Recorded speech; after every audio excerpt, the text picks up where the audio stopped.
ദൈവികമായ രക്ഷയും കരുണയും നമ്മുടെ പേരിലുണ്ടായിരിക്കട്ടെ. വിശുദ്ധ ഖുർആൻ അധ്യായം 67 സൂറത്ത് അൽ മുൽക്ക് വചനം 23. ബിസ്മില്ലാഹിർ റഹ്മാനിർ റഹീം. ഖുൽ ഹുവല്ലദീ أنشأكم وجعل لكم السمع والأبصار والأفئدة قليلا ما تشكرون.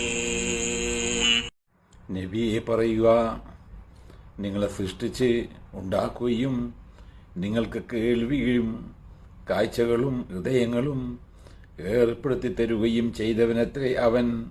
അല്ലാഹു നന്നെ കുറച്ചേ നിങ്ങൾ നന്ദി ചെയ്യുന്നുള്ളൂ.